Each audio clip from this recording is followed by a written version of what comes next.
Si quelqu'un voulait se mêler à ces événements, en opposant à la Russie des menaces stratégiques, il doit savoir que notre réponse sera immédiate et rapide. Nous avons pour cela tous les instruments. Des instruments que personne ne peut se vanter d'avoir. Sauf que nous n'allons pas seulement nous en vanter, nous les utiliserons s'il le faut. Et je veux que tout le monde le sache. Alors, quand on entend ce genre de choses en France, les experts, dont vous faites partie, mes chers amis, disent « il pérore, c'est des rodomontades, voilà, c'est pour rassurer son opinion publique ». Moi, j'ai un petit faible, une petite faiblesse sans doute, je dois être trouillard. Moi, ça me fout la trouille, et je ne suis pas certain que Poutine soit dans le deuxième degré. Vu que ce personnage a un rationnel qui m'échappe un peu, je ne peux pas affirmer très clairement que là, il n'est pas en train de menacer mes propres enfants, par exemple. J'en suis pas convaincu à 100%, Sergueï Girnov. Alors moi, je ne mêle pas ma voix aux vôtres en disant c'est pas grave, c'est du grand guignol, c'est des rodomontades de pignouf. Moi, je le dis, cet homme me fout... Non mais il nous met sous pression. Cet homme me fout la trouille quand il parle de nucléaire. Je vais vous révéler un secret. Mon livre qui va sortir sur l'Ukraine au mois de mai, fin mai, la dernière phrase que j'écris dans ce livre, Poutine, c'est l'homme le plus dangereux dans le monde actuellement. C'est l'homme le plus dangereux dans le monde. Parce que lui, il se prend au sérieux. Parce qu'en fait, il fait du plagiat. Il fait du plagiat sur Trump. Vous vous souvenez, Trump qui disait la même chose à Corée du Nord. Si le Rocketman veut avoir, il aura la réponse foudroyante il dit exactement les mêmes paroles. Sauf qu'il a rajouté... Et Trump n'a jamais fait ça. Sauf qu'il a rajouté, nous, on ne pérore pas, on va l'utiliser. Ça veut dire qu'il dit, Trump, il le disait, et en même temps, il s'est rencontré avec Rocketman tout de suite après. Et en fait, il ne s'est rien passé. Ouais. Voilà. Tandis que moi, je suis sérieux, et si jamais vous mêlez de notre guerre avec l'Ukraine, là, il pourrait l'utiliser, mais il sait aussi, Vladimir Poutine, que dans ce cas-là, il y aurait une riposte. Il sait tout, mais en 2018, il a déjà répondu à cette question. En 2018, au même Solovyov, là, le gars de la première chaîne qu'on cite assez régulièrement, il a fait un documentaire, et Solovyov, il lui posait la question, comment la Russie peut utiliser les armes nucléaires? Et Poutine disait, vous savez, la Russie n'utilisera ses armes nucléaires que si elle se sait attaquer. Et donc à ce moment-là, pendant que les missiles de l'autre côté volent vers nous, j'aurai la décision d'appuyer sur le bouton pour envoyer le missile de l'autre côté. Et en tant qu'homme d'État, je comprends que ça va être une catastrophe mondiale, catastrophe pour la Terre.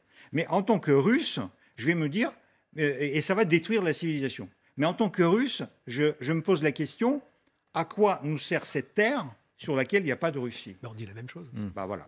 Enfin, on dit la même chose, c'est le principe de la dissuasion. C'est-à-dire que si les autres tapent, et c'est ce qu'il vient de dire, on n'hésitera pas, de la même manière qu'on n'hésitera pas, nous, à riposter. Donc la question se pose ça. Je rappelle quand même que Vladimir Poutine était allé beaucoup plus loin au début de la guerre. Il l'avait déjà fait dans sa conférence de presse, après avoir rencontré Emmanuel Macron devant des journalistes éberlués qui voyaient ça pour la première fois de leur vie.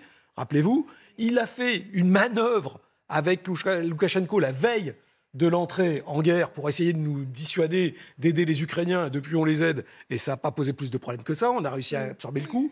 Pire que ça, le 27 février, il a mis en alerte supplémentaire ses forces stratégiques. Là, honnêtement, il est en dessous de ça. Donc, encore une fois, ça prouve quand même qu'il a un problème. Il essaye de rétablir ce qu'on appelle une grammaire de la dissuasion face aux Américains qui poussent. Donc, on sent bien qu'il est très déséquilibré par et nous aussi, Français, on a eu à un moment donné, on n'a jamais eu autant de sous-marins nucléaires, bien sûr, on a eu lanceurs 3 sous-marins en mer. à la main. C'était quelque chose d'assez inédit. Donc, il voit aussi la riposte, il voit que ça marche. Parce qu'en fait, alors, c'est la différence entre taquiner et passer à l'action. Jusqu'à aujourd'hui, nous, on considérait occidentaux que c'était de la taquinerie, et du coup, en face, on montrait aussi les muscles et on montrait surtout que s'il appuyait sur le bouton, nous on avait la capacité et surtout on avait l'intention de le faire. Mais effectivement... Les amis, j'entends ce que vous dites. Et je voulais juste terminer sur une chose, pardon, qui accrédite ce que vous dites. C'est la CIA qui a communiqué là-dessus, qui a expliqué qu'effectivement, eux, ils envisagent la possibilité d'une frappe. Alors, avec quelle arme, ils ne savent pas exactement, parce qu'il y a un panel très large d'armes nucléaires. Là, il parle de stratégique. Là. Comment d'armes stratégiques, oui. Pardon, armes stratégiques. Ce qu'a dit la CIA, c'est que ce qu'ils envisagent, c'est que Vladimir Poutine utilise cette arme dans une zone dans laquelle il n'y a pas vraiment d'enjeu, simplement pour dire, voilà, je suis capable de tirer, je suis capable de l'utiliser, mais sans pour autant l'utiliser avec tout le potentiel de dégâts que ça peut provoquer. Mais en gros, là, c'est parce qu'ils sont fébriles, les Russes, selon vous? C'est un aveu d'échec? La doctrine russe. Il a quand même un problème. Il faut aussi savoir que Poutine, il n'est pas là avec un bouton sur lequel il appuie et puis tout s'en va en l'air. Il y a quand même une chaîne de commande. Alors, il y a plusieurs façons dont la commande peut être passée. Soit elle va directement au chef d'état-major qui, lui, passe les codes d'autorisation à des individus qui, eux, exécutent l'ordre. Soit le chef d'état-major peut aussi, il y a aussi une façon raccourcie d'envoyer l'ordre de lancer le missile. Mais ce qui se passe, ce qu'on voit très bien aujourd'hui en Russie, c'est l'absence totale du chef d'état-major. Le ministre de la Défense, on ne sait plus trop s'il est ministre ou pas. Donc il y a visiblement des choses qui se passent à l'intérieur du commandement militaire russe qui n'est pas totalement maîtrisé.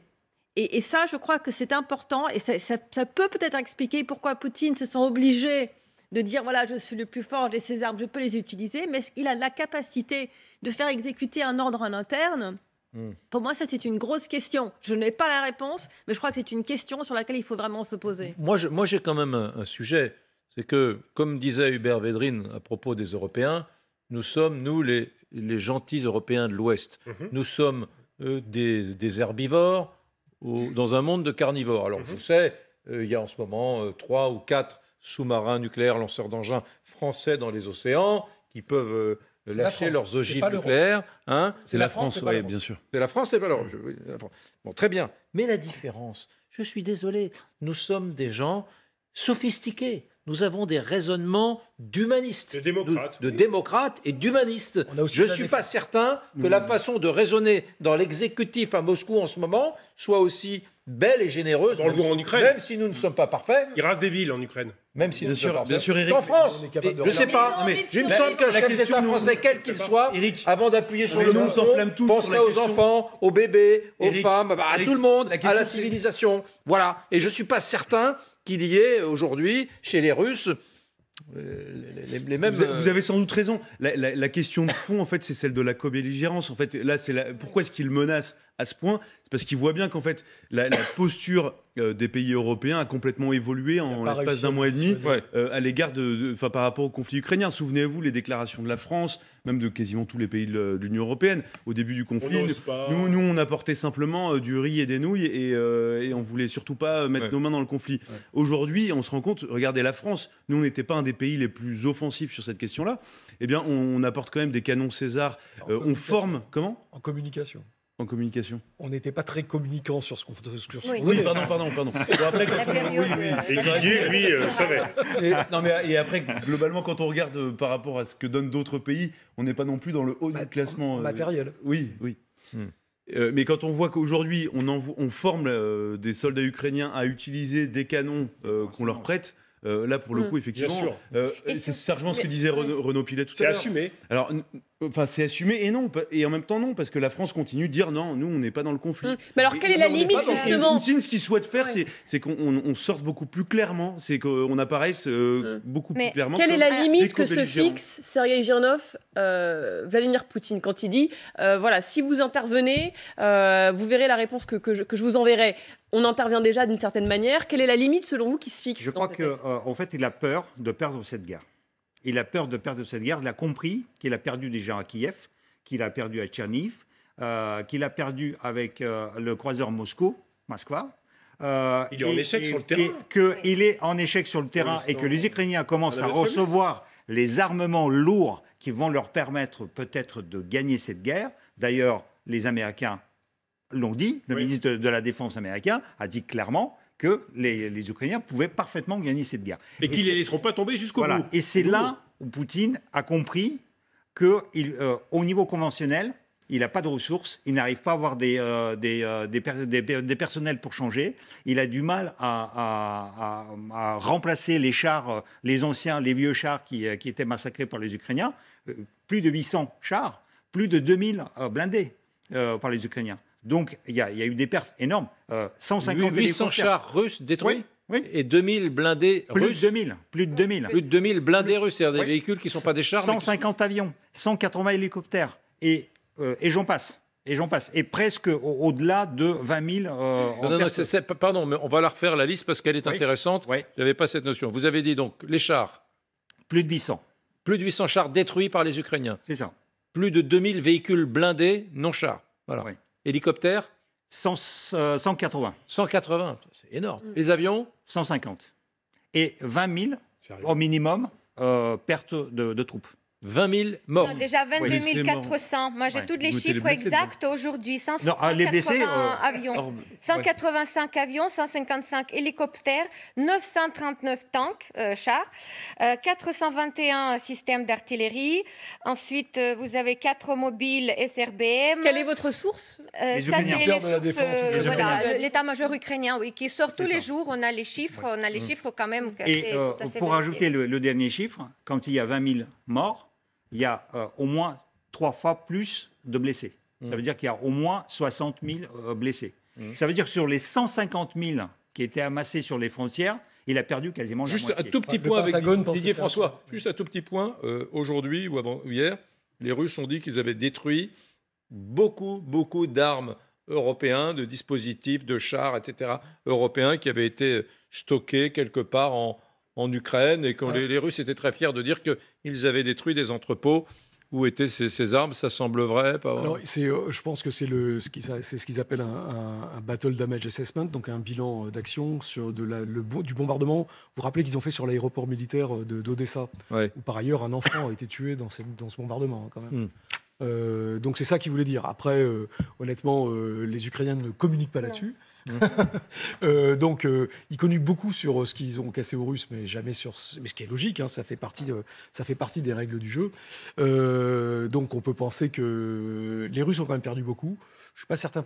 Enfin, les Américains, eux, ont l'air de dire que ils ont, sur les 190 000 hommes qui étaient au départ, ils ont perdu 20 à 25% de leur capacité de combat.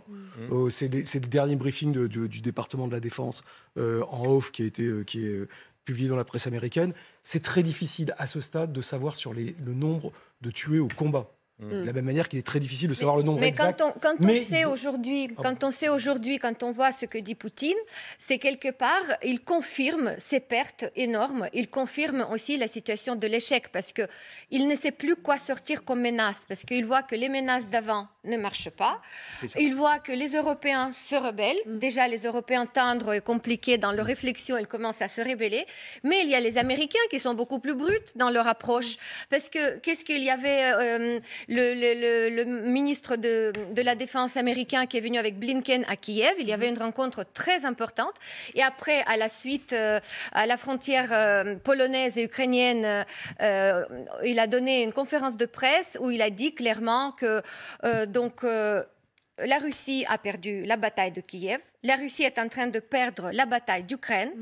Et nous, ça, c'est Blinken qui dit ça. C'est le ministre de la Défense, qui a dit que les Russes, on va tout faire pour soutenir l'Ukraine, pour aider à l'Ukraine à gagner cette guerre. Et c'est vraiment la première fois qu'on commence à entendre la rhétorique où on parle de la victoire dans cette guerre ukrainienne. Avant, on disait toujours il faut aider les Ukrainiens à tenir, à résister. Là, on parle de la victoire. Et aussi, il a dit un deuxième point très important. Il a dit que là, maintenant, on va faire tout pour affaiblir la Russie, pour faire en sorte qu'elle ne répète plus jamais. Donc, on arrive à la démilitarisation de la Russie. Et on parle de plus en plus de la victoire. Je vous laisse la parole dans un instant, mais pourtant, Poutine reste déterminé. Il l'a redit aujourd'hui, regardez. Je voudrais encore souligner que les opérations spéciales militaires que nous menons dans le Donbass et en Ukraine, commencées le 24 février, seront sans aucun doute accomplies pour garantir, dans la perspective historique, la sécurité aux habitants des républiques du Donetsk et de Louhansk, de la Crimée russe et de tout notre pays, Il faut avoir conscience que nos soldats et nos officiers ont prévenu un danger réel qui planait déjà au-dessus de notre patrie. Avec leur courage, leur détermination et leur héroïsme, ils ont empêché un conflit ouvert sur notre territoire. Soldats soviétiques tués en Afghanistan. Samantha de Benderne. Alors, on parle de ce chiffre de 15 000 soldats russes qui seraient morts en Ukraine en 2 mois. Ouais. Pendant les 10 ans de guerre en Afghanistan, l'Union soviétique a perdu 15 000 soldats. Ces 15 000 soldats qui sont morts en Afghanistan ont été une des causes de l'effondrement de l'URSS. Vous vous imaginez la catastrophe que ça va être quand les Russes vont se rendre compte qu'en 2 mois, ils ont perdu autant d'hommes, si ce n'est plus, qu'en 10 ans de guerre en Afghanistan. C'est ça, à mon avis, qui va faire que ce régime s'effondre. Mais en parallèle, on parle beaucoup du fait que la Russie n'a peut-être pas assez d'hommes, qu'il y aura peut-être une mobilisation générale. Il y a un truc très inquiétant qui se passe, c'est que la Russie a aussi dit qu'ils vont faire un référendum dans les oblasts de Lugansk et Donetsk pour qu'elle s'incorpore à la Russie. Et une des raisons pour lesquelles il y a ce référendum, une des choses qui va aider la Russie quand il y aura les 2 oblasts, donc les 2 régions de Lugansk et Donetsk, eh bien, ils auront une réserve d'hommes qu'ils pourront tout de suite construire dans l'armée. Et ça commence déjà en ce moment. Donc, on sent qu'il y a un mouvement de panique aujourd'hui à l'intérieur de la Russie. Et peut-être qu'on parle tous de ce qui va se passer le 9 mai. Une des suppositions pour le 9 mai, c'est qu'il n'y aura peut-être pas une grande victoire qui sera déclarée, mais au contraire une mobilisation générale. C'est bien possible. Moment de panique, vous le disiez, chez les Russes, mais il faut aussi peut-être... Côté ukrainien, on n'est pas si optimiste que ça, Didier. Voilà, honnêtement, moi, je suis content qu'on ait la foi et que tout va bien. Néanmoins, effectivement, le risque le 9 mai, c'est que face à l'échec, et c'est ça le but du jeu, que la Russie, qui aujourd'hui est quand même un peu le corps expulsé russe, qui a quand même été bien abrasé par la résistance ukrainienne et l'aide occidentale, a des difficultés, certes. Néanmoins, il n'est pas totalement détruit. Et il y a 2 heures, le ministre ukrainien de la Défense, qui n'est pas un défaitiste quand même, dit attention. Réaliste. Oui, donc voilà. Donc il est réaliste. Il a dit attention, ça va être très dur. Il commence à dire parce qu'il a bien vu, oui, toutes les déclarations, il les a vues. Il l'a rencontré lui-même, Blinken. Donc il sait quelles sont les promesses qu'on lui a faites. Maintenant, il faut que ça arrive à temps, parce que c'est pas tout ça de mobiliser les usines et de dire machin. Mais il n'est pas sûr du tout que ça arrive. Donc attention, il y a encore une fois, c'est comme au début de la guerre. S'agiter avec les bras, c'est très bien, mais la guerre, ça se fait avec des munitions, des hommes, des concentrations et des capacités. Donc et ça se fait pas que avec de la foi et de la volonté. Didier François, attention. Juste. On va continuer à parler et du nucléaire et des rodomontades de Poutine et dans un instant, ces phrases incroyables sur les nazis, etc. Mais d'abord, puisqu'on parle depuis quelques instants du Donbass, du 9 mai, bien sûr, pourrait décréter la mobilisation générale, parlons un instant justement des aspects stratégiques et militaires. Il paraît que ça n'avait pas bougé dans le Donbass entre la ligne russe et la ligne ukrainienne depuis des jours et des jours. Et là, les Russes ont quand même avancé ces derniers jours. Ils grignotent. Il grignote. Il grignote, et particulièrement autour de Slaviansk et à partir de Izium, en direction de Slaviansk.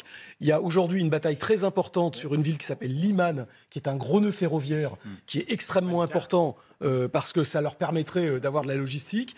Ça grignote, voilà. Alors vous voyez, en dessous de Zarichnie, là, il y a une ville qui s'appelle Liman, et qui est extrêmement importante parce que c'est un nœud ferroviaire qui permettrait aux Russes de pouvoir faire venir leur logistique. Donc la partie jaune clair, là, c'est pris par les Russes. Elle a avancé ? Elle a avancé légèrement. En fait, il n'y a pas de partie jaune clair. Et permettez-moi juste de quand même mettre un tout petit peu d'explication. Quand on met la carte comme ça, avec tout le territoire qui est en jaune, c'est pas vrai parce que c'est pas les territoires ne sont pas prises. C'est au niveau capillaire. Il y a les routes qui sont prises, il y a les localités qui sont prises par les Russes, mais pas tout ce territoire. Il faut pas croire. Et quand on enlève la couleur et quand on voit juste les endroits qui sont prises, on voit que c'est pas aussi effrayant que ça. Et on change complètement la vie. C'est là où les Russes sont présents.